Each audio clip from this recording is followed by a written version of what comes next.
Autre sujet d'actualité, c'est le sommet des chefs d'État africains sur la masculinité positive prévu pour ce jeudi à Kinshasa. En prélude à cette rencontre, la commission genre de l'Union africaine, en collaboration avec le bureau de la conseillère spéciale du chef de l'État en charge de la jeunesse et de la lutte contre les violences faites à la femme, a organisé des consultations avec les femmes leaders afin de formuler des recommandations qui seront prises en compte lors de ce rendez-vous.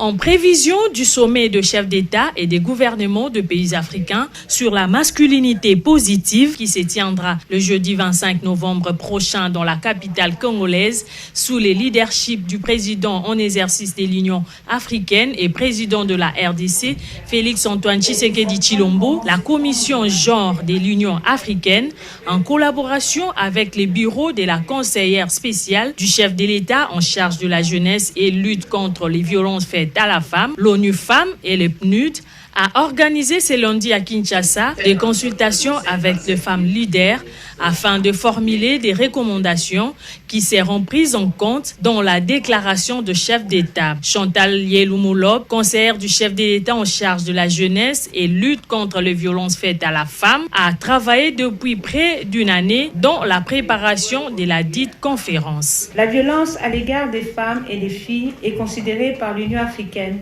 comme l'une des formes les plus flagrantes de discrimination et un obstacle majeur à la réalisation des droits humains fondamentaux des femmes.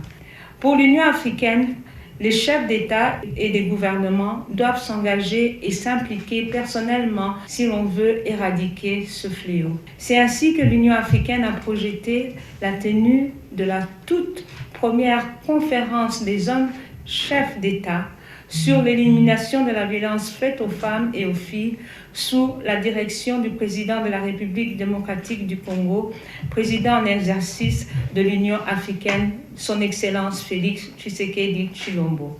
De son côté, la commissaire genre de l'Union africaine, Mme Bineta Diop, a remercié le chef de l'État pour avoir accepté que ces sommets se tiennent en République démocratique du Congo. À l'issue de cette conférence, le chef d'État et des gouvernements devront adopter la déclaration de l'Union africaine contre les violences faites aux femmes et aux filles.